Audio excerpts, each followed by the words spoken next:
They hung up. Sorry.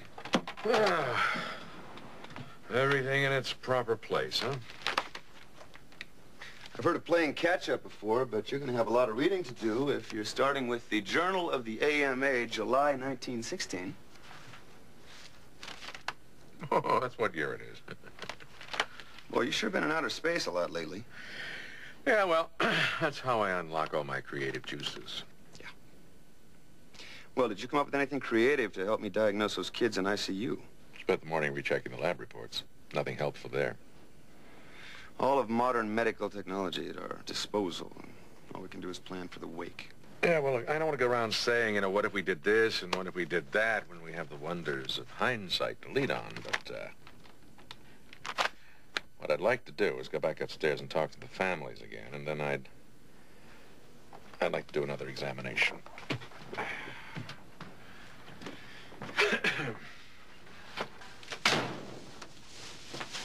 Is this really necessary? I filled out an incident report, and I made official recommendations to the QA committee. When am I going to go back to the nursing I was hired to do? Preliminary deposition is a good idea while the matter is still fresh in your mind. It happened 2 years ago. Yeah, but you're a lot fresher now than it will be a year from now, or maybe even 5 years from now when it comes to court. All right? Now, regarding Mrs. Eloise Rivera, what is your recollection of her stay at San Francisco Memorial? She gave birth to a full-term female after short labor and with no complications, and underwent postpartum tubal ligation the next day. Very good. Now, did she understand the procedure, and how did you explain it? I told her she should consider the surgery irreversible sterilization, and I explained to her exactly what that meant. Go on.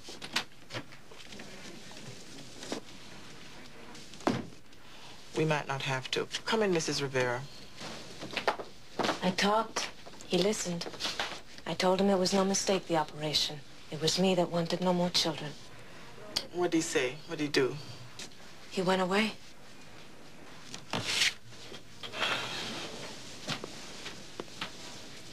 I'm sorry. But he came back for his dinner. It was a nice dinner.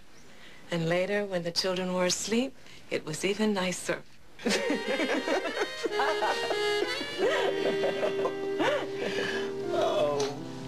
Excuse me? Do you have anything more to say? No, I'm delighted. Give him 250 milligrams of aminophylline. And let's add 1 gram sodium iodide to the IV. It's Ricky. He went into respiratory distress. I intubated him and put him on the ventilator. I don't know what brought this on, Trap. Pulse is slowing down. Looks like he's stabilizing.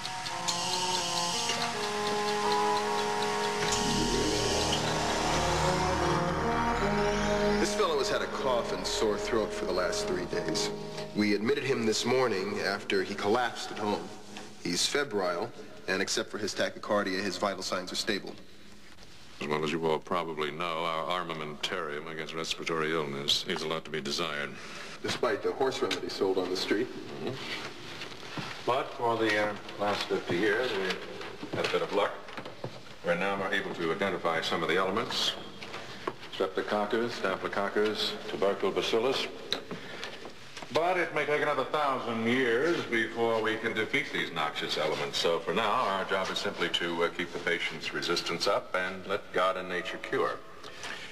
Now, Dr. Jackson, what can you recommend for that young man back there? Well, we could give him opium to reduce the coughing. What else? Digitalis. Yes, digitalis, caffeine, camphor, they can all be used to help keep the strain off the heart. Any other ideas? Diphtheria antitoxin. Now, that's a disease we've defeated, Dr. McIntyre. With the new vaccine, our children will now be made immune from diphtheria. Diphtheria. Trap, what did you say? Vital signs are leveling out. We're back in business. Let's get some stat gases and a Swan-Ganz setup. No, Trap, what did you say? I said his vital signs are looking good. Before that, how did you think of diphtheria? Oh, well, it was your idea. Give him the diphtheria antitoxin right away. I got to see Bruce down in the lab. Good thinking.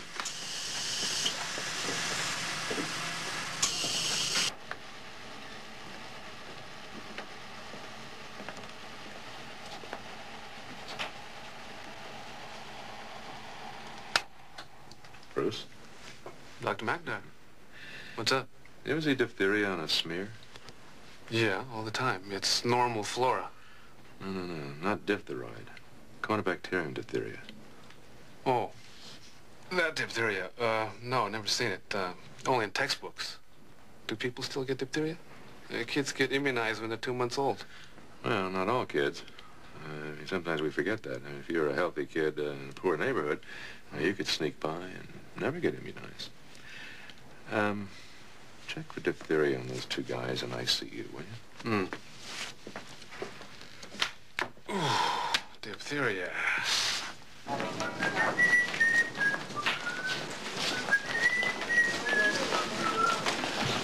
Swallowed the happy bug this morning, did we? Can't you hear the applause? Is it ringing in your ears? Ah, yes. Arnie got me my laser. Ernie is off the hot seat, thank God. Amen. And Jackpot's boys are out of ICU. They promised to give me the Fred Astaire course in breakdancing. Oh, call ICU. He's gonna need the bed. Skeptics. Oh, good morning, Arnold. John, I'm in no mood to argue with you Who's this morning. arguing? You know, all things considered, the equipment around here is pretty good. In spite of those dinosaurs on the board. I mean, if they had their way, we'd be practicing medicine like the Dark Ages. But thanks to you and your foresight. If I didn't see it, I wouldn't believe it. Believe it.